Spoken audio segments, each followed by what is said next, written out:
horrible year for the United States, the year of coming apart all the way until the fall of Saigon.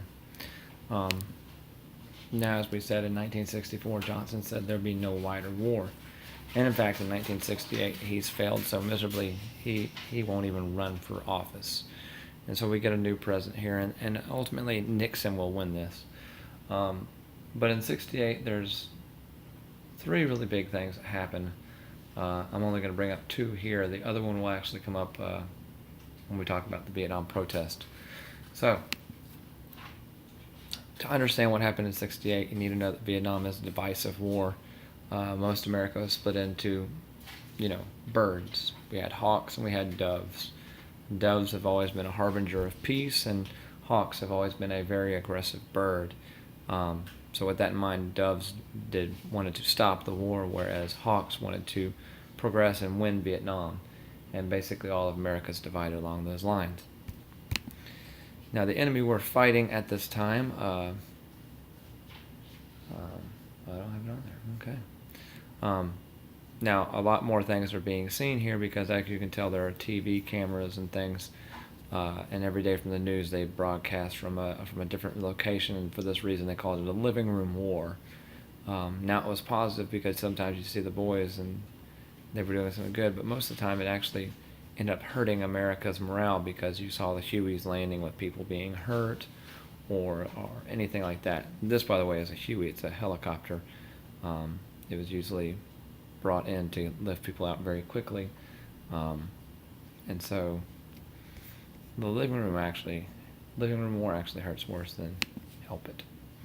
Now, the Viet Minh that were fighting the French, they will transition once North Vietnam becomes communist, and they will now be called the Viet Cong, which is the communist army. And so this is who we're fighting here, and as you can tell, he's wearing sandals. There's no identifiable insignia of a uniform, no fatigues, no camouflage, and so this makes it kind of difficult for us to tell apart them from everything else. Now, with that in mind, one of the worst things that happened in 68 was something called the Tet Offensive. Tet is a Vietnamese New Year, and much like, American New Year when people go out and they'll party and do things like that, America kind of took it off and thought that the Vietnamese would do as well. Well, in actuality what happened is each one of these red dots you see on the map here was a place they sprung up on the Tet Offensive. It was very strategic. Now, this was a loss for the Vietnamese because the Americans woke up and kind of pushed them back. But it was a win politically because more often than not, people are really going to start speaking out against the war in 68 because of this. They're going to say, hey, we underestimated these people. They are fighting. And so that's actually going to help out. Now, how did the Viet Cong get to all these different places? Well, there existed a series of tunnels and trails, and this was the main trail. It was called the Ho Chi Minh Trail, and you can see it starts up here in North Vietnam, the communist, and it comes down, and there are entry points into several places, as well as having secondary tunnels into Laos and Cambodia, kind of supply tunnels, etc. Now, these tunnels were a lot more intricate than what you could think, and as you can see here are some of the tunnels, and I'm going to show you some more in a second. But they had ventilation shafts, they had air, they had booby traps, they had all these different things, and you could actually survive in these tunnels for weeks at a time. And so this made it very difficult to see the enemy, and it leads to something we're not really proud of. Now, the most famous of the tunnels was called the Cu Chi Tunnel. Let's try to be mature about that. But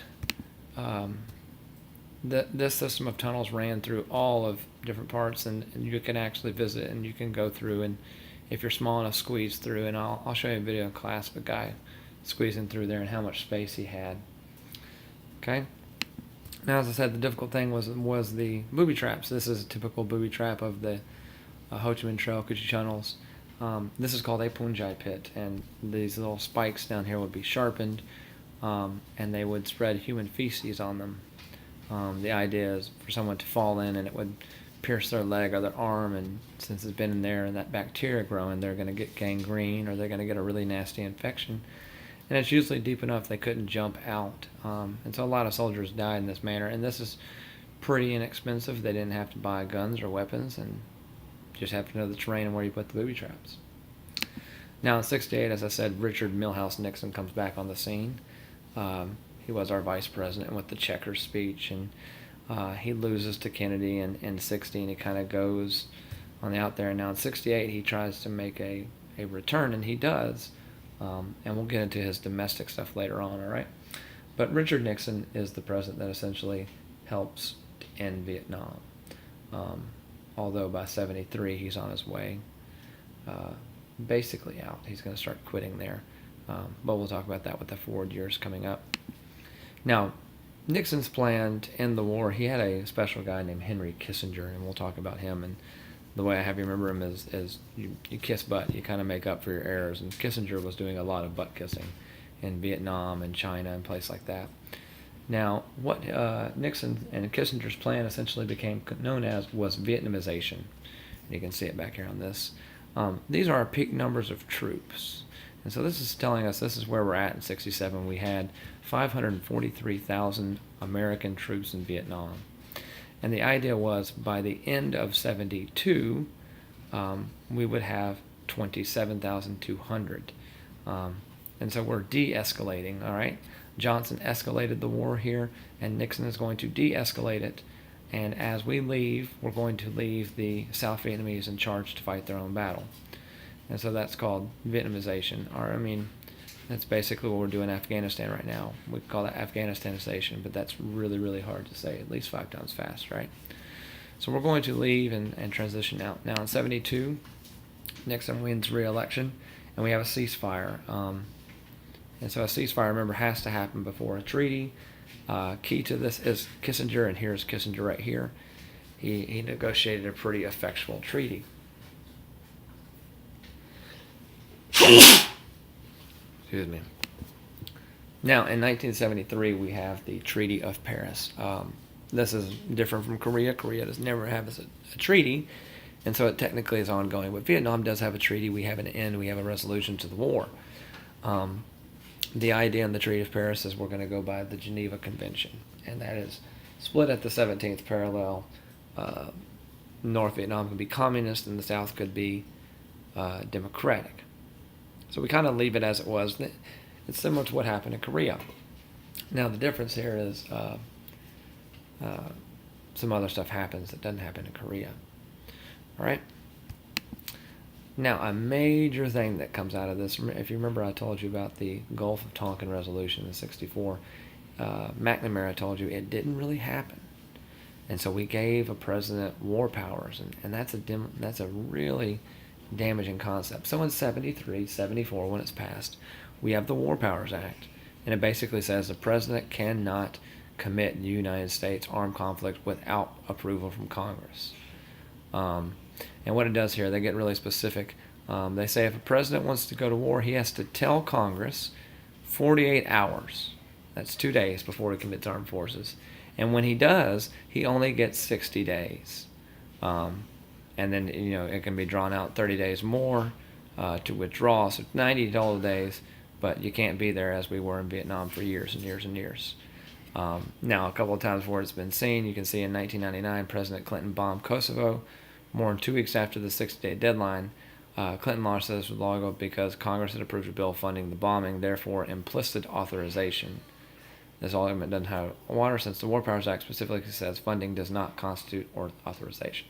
So they're really not sticking through. And as you can tell here, this act came about as a result of presidents keeping us involved for years in Korea and Vietnam without Congress ever declaring war. And so let's hope that never happens. Then we have the really bad thing happen, and this is why Vietnam is considered a loss. In 1975, you can see the Americans getting up here to a Huey helicopter to get out of the embassy. And '75, the North Vietnamese, the communists, will invade the South. Now, to them, they wanted to reunify. They saw us as imperialists, and they wanted to take their country back. And so we fled, and Saigon fell, and Saigon ultimately will be renamed Ho Chi Minh City. That's how we tell that the communism worked for that. And so the fall of Saigon was a big military failure. And it just kind of shows us that people united, even if it's under communism, are going to try to do everything to keep their people together. All right. Now, the next thing we're going to talk about are the protests of Vietnam, and this is really interesting. I like to do this at the same part because I like you to understand what was going on at these different times and how did all these things come together.